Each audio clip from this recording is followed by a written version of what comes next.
Ladies and gentlemen, welcome to the first episode of Tech Talk Bahamas by Plato Alpha. And today we have a very special guest, Mr. Shaun VanWeelden. But before we introduce our guest, I just want to give you a brief synopsis of who we are as a company and why we would have started this podcast in the first place. So to begin, my name is Keith Roy. I am the Chief Operating Officer of Plato Alpha Design. We are the leading software development company in the Caribbean region that assists businesses with their business innovation process that allows them to pretty much handle any sort of issue that they may have in a digital-first, customer-driven world.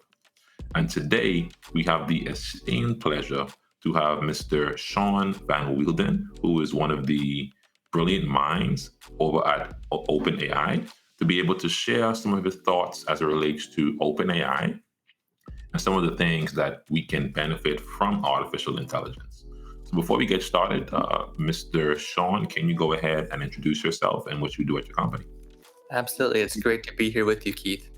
So yeah, I'm at OpenAI now. I lead our human data operations.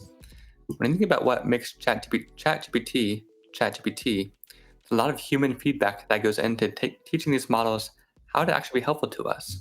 And there's a bunch of humans around the world that have to go provide input and train the model. And I oversee the operations that go into making all those people uh, have a voice and get their voices into our models and kind of teach the model what the behavior is that we're doing. So Absolutely, man. And to be honest, I've been using ChatGPT for a while. It's a brilliant piece of software.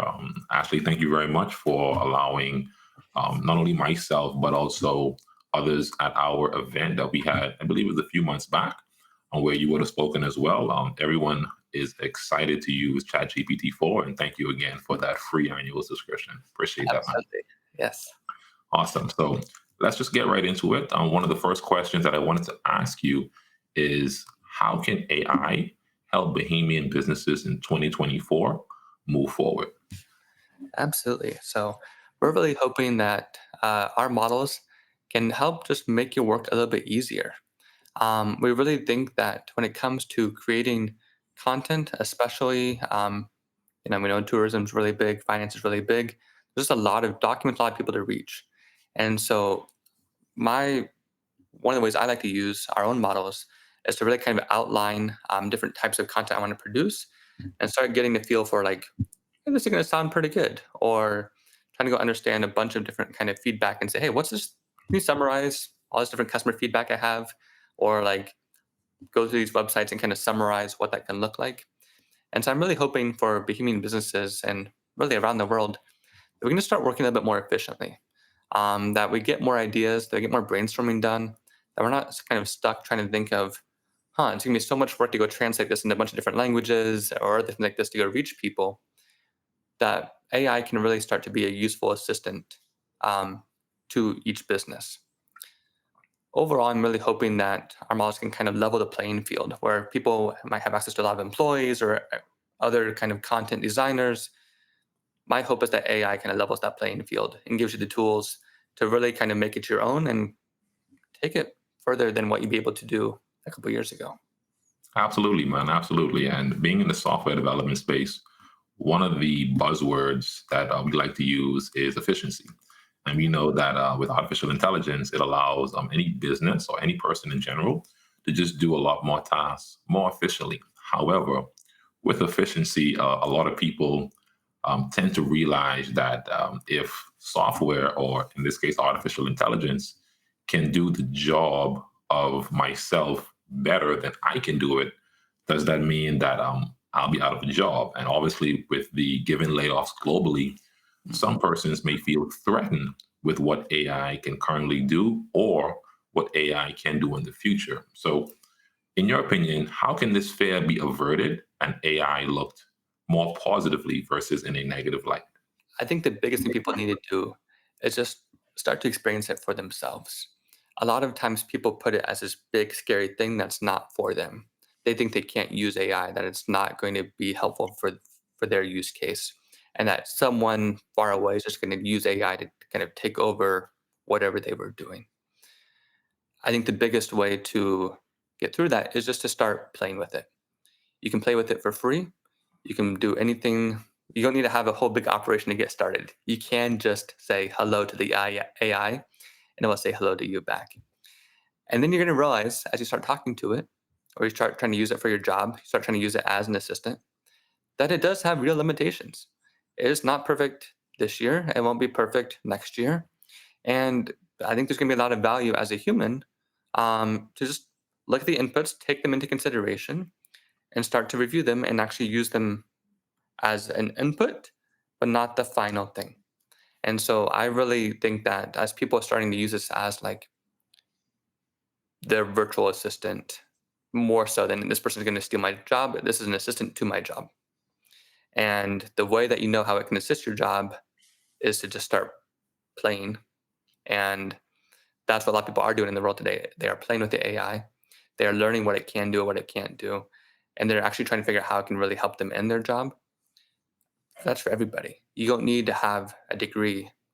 Just play with AI and figure out what it can do and not do for your job on that side. So that's what I would really encourage folks to just take home.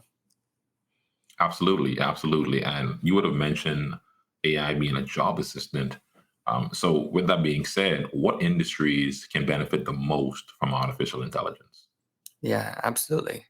I think the finance industry, I think, is certainly one that's probably especially close to home for folks in the Bahamas and across the Caribbean. Um, there's a lot of documents, a lot of forms, a lot of things to read by folks. And one thing that AI is particularly good at today is summarizing and synthesizing um, large documents and extracting the key insights that you're looking for. I think when you think about tourism, I think trying to actually um, synthesize either like potential customer insights or just producing content in a lot of different ways. Like it's great for kind of blog outlines. It's great for translation. It's great for a lot of these kind of use cases of how would you kind of take your business and make it more known to those around the world to kind of start putting your business, your country on the map overall. I think in general, there's a lot of value from some of the creativity and creative fields. I'm thinking about kind of imagining what different audio or images could start to look like. I think we do have some value to see there as well. And then even in software, I have a background in software myself, and there are a lot of ways to kind of speed up the software development and coding now through editors that have AI enabled. So I think folks are being able to write software much more efficiently than they were ever able to before. So those are a couple of key areas that I'm really excited about for AI. Absolutely, absolutely. And definitely with software, me being a software developer myself by trade, definitely can see the use and the benefit being able to have artificial intelligence assist you in helping crank out a code, especially if the code is clean and it does exactly what it needs to do. But my question to you is, what tools will be more and more useful in the coming years as AI starts to develop? I know we see companies like Google and Microsoft integrating AI in a lot of their products. We see Bing Search now has a AI tool integrated to pretty much be more accurate in terms of the responses that it gives to its users. So, what tools do you think are going to be more useful in the coming years? You know, Keith, I think we're actually going to see AI in almost all of our tools probably in the coming years. Um, I think people are going to kind of get used to the AI experience, and I think we're going to raise the bar across kind of the products that we use today overall. So I think many companies should be thinking about, hey, how do I actually integrate? Um, what would it look like for an AI experience in my application? Um, because as you said, like all the big players are going to be doing this, but the thing that happens then is the bar gets raised for everybody else. And so now it's like, hey, how do you actually start to have more suggestions or synthesis of the product experience? How do you go make finding things easier for your customers? Um, I don't think that requires using just ChatGPT. I don't think it's going to look like that. I think people will start building things on top of our platforms and on top of these different AI models to really enhance their own product experience or customer experience that way.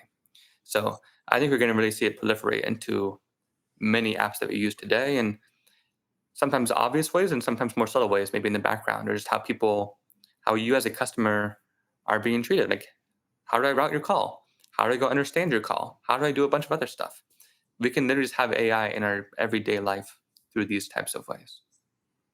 Okay, understood. And my last question to you is, can you explain to the audience what exactly is AGI and how far are we out from actually seeing the first real world application of Yeah. AGI? Yeah. So AGI stands for Artificial General Intelligence. And it's this thought that basically, right now, if you can imagine kind of AI as an assistant to your job, what does it start to look like as that assistant becomes more and more powerful and can actually start just doing things, reasoning about things, thinking through things, and producing things as a human would? And there's some hype out there right now of like, hey, there's going to be this big AGI moment where all of a sudden we pop into existence and there's a whole AI that's as good as a human. I think maybe a more realistic approach is to think about it will be very incremental.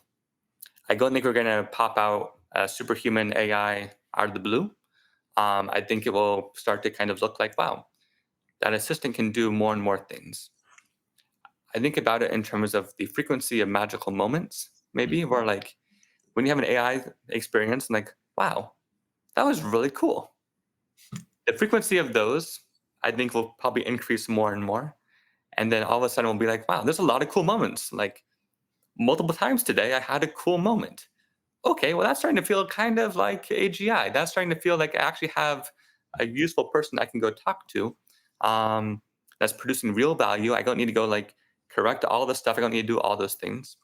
And so I think over the coming years, there's probably not going to be an event. I think it'll be more of um, increasing frequency of magical moments. I think is how I would kind of put that. So um, yeah, I think we'll kind of see them kind of organically over time.